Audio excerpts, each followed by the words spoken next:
Hey guys, so it's time to do a quick little test here of the speeding camera between the Lumia 640 XL and the big boy, the old Lumia 1520, which both of them are running the latest Windows 10 build, which is very close to the final build, so we're quite stable.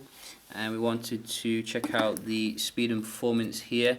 I have done a camera test and I'll leave a link in the description for that part, but we can see how they stack up when it comes to the speed. Maybe the newer device might overcome the old flagship, who knows. I doubt it though, because once a flagship, always a flagship.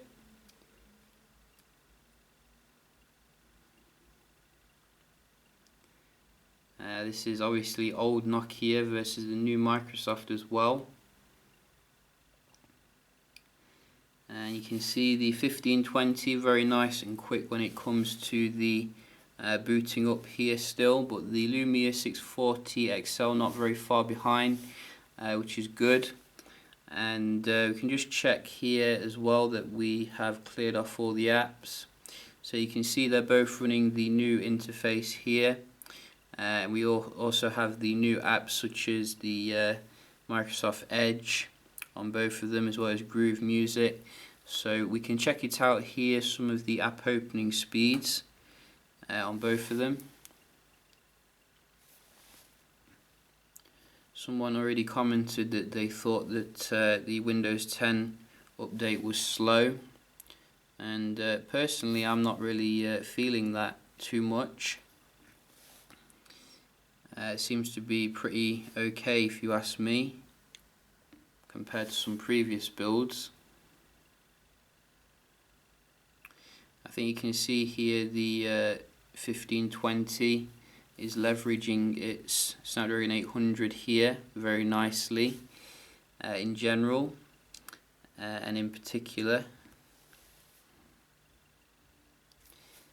But the 640 XL not too far behind still, you know. Very impressive performance here from it. And do we have Uber?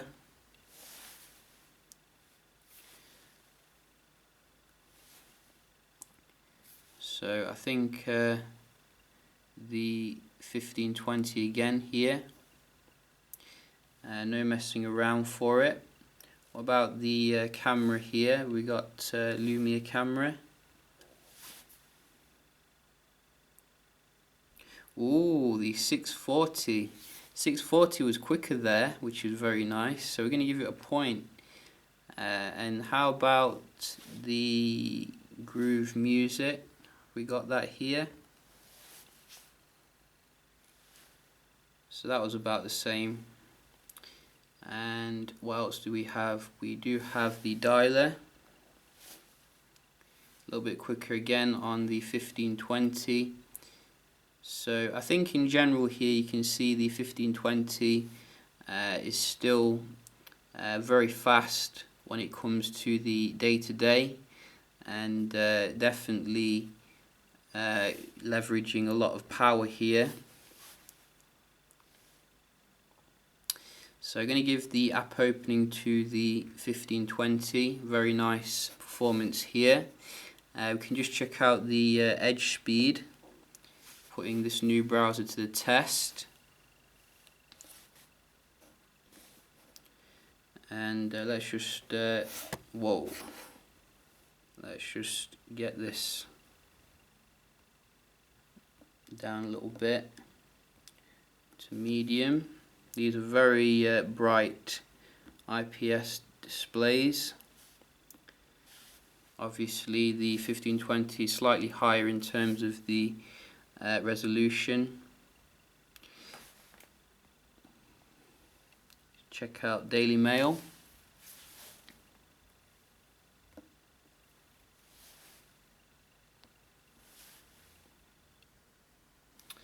Didn't hit my Twitch there. Let's try that again.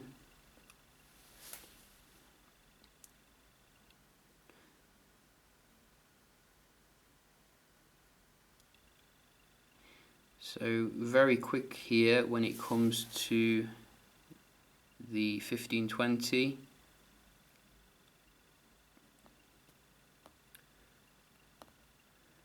Let's just try a link here. One thing I do love about the 1520 is that the device doesn't actually move around on the table very much, because it's kind of perched with its lens. But it has gone quite far back here, don't know why. And let's just go back again. So let's try this again.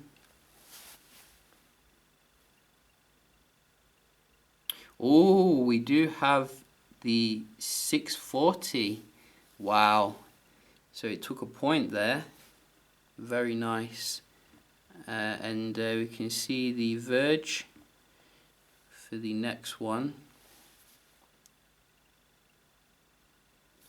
What's that? That's no good. Let's try clicking on the link.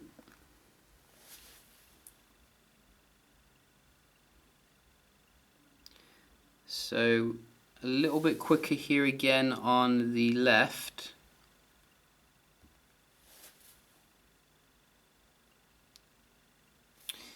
I don't think the display on the 640 is quite as sensitive as the one on the 1520. I do notice now and again it doesn't seem to respond to the touch, or maybe it did, just took a while. Wow, it took ages that time. I thought it didn't even respond to the touch, but that was a long page load. But we can check out one more here, Tech Radar.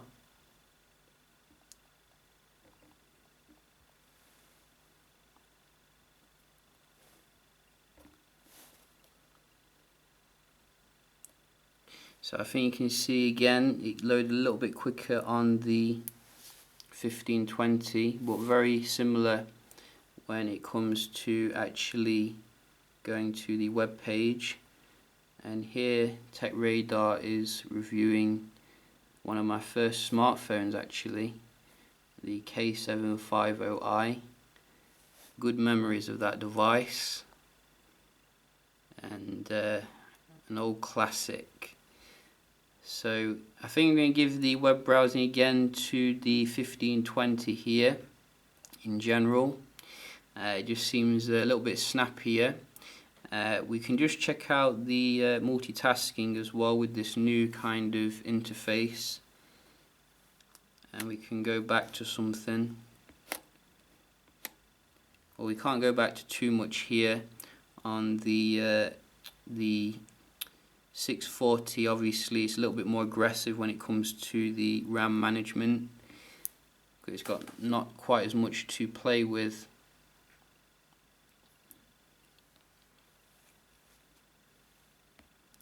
So you can see that was quite similar there, both of them. But maybe the 1520 has won here by default because it's kept more in memory. You know, it depends on your perspective.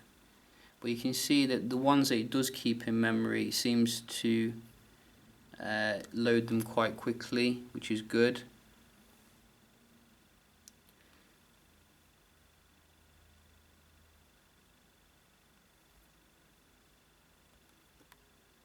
So there's no real difference when it comes to the actual loading time, but there is a difference in regards to how many it stores, 2 gigs of RAM versus 1 gig. So very interesting, but then again quite predictable really. You know, you got the Snapdragon 800, which is very well aged very well, and we also do obviously have the cameras to talk about here, and we still have this fantastic camera on the 1520, which is the 20.7 megapixels, same as the one in the Lumia 930. It's actually a Toshiba sensor as well, which many people didn't know. But on the 640 XL we do have a 13 megapixel. I think the one in the 1520 has OIS, but in general, you know, I was very surprised at the quality of the 640 XL compared to the 1520, given that I thought that the 1520 would crush the kind of more budget device here, but certainly wasn't the case. I was getting some really nice colours and rich detail off the 640 XL. The 1520 as well is completely excellent, fantastic camera on that, well known throughout the Windows Phone community. So no issues with the 1520. But you know, I think in general, really, the only real difference I saw was in terms of the low light. I think the 1520 does handle the low light a little bit better when it comes to that for some reason, and maybe it's because of the optical image stabilization. I did notice some grain creeping in on the 640 XL, but that's to be expected, I guess, when it comes to a more budget device here. So